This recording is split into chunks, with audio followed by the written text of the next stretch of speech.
கலச கருடன்னு ஒருத்தர் இருக்கார், ஒரு சன்னதியே இருக்கு, அமிர்த கலசத்தோட இருப்பார். அத்தனை நல்லதான். நம்ம அமிர்தம் குடிச்ச மாதிரி அந்த சுவாமியை சேவிச்சிட்டோம்னா, கருடனே பன்னகாதீசன் சொல்லுவார். வேதாத்மா விஹகேஸ்வரா, வேதமே தன் திருமேனியாக கொண்டவர் கருடன், பெருமானுக்கு வாகனமா இருக்கிறவர்.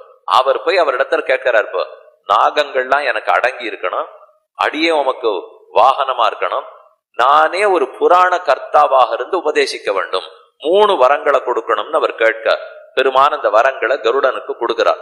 அது கொண்டுதான் காருட புராணத்தை இவர் பாடுறார்னு இதுல சொல்றது. கோத்யேயா கஷ்டவை பூஜ்யா கைர்விரதை ஸ்துஷ்யதே பரஹ கைர்தர்மை கைச்ச நியமைஹி கயாவா தர்ம பூஜையா கேனாச்சேரையான துஷ்டா சியாத் கிம் தத்ரூபஞ்ச தஸ்யவை. அழகான கேள்வி. யார ஆராதிக்கணும், யார தியானிக்கணும், எப்படி பூஜை பண்ணணும், என்னென்ன பிராயச்சித்த தர்மங்கள், நான் ஏன் பிறந்தேன், இதெல்லாத்தையும் எனக்கு தெரிஞ்சுக்கணும்னு விருப்பமா இருக்குன்னு பெருமானிடத்துல கேட்க, அவர் அதற்கு சமாதானம் இந்த சரித்திரத்தை சொல்றார். 3 வரம் கேட்கிறார் பாருங்க.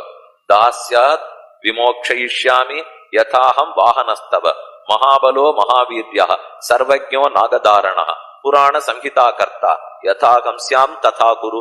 நான் புராணம் பண்ணவனா இருக்கணும், தேவரீருக்கு வாகனமா இருக்கணும், என் தாய அடிமைத்தலையிலேருந்து விடுவிச்சானானும்,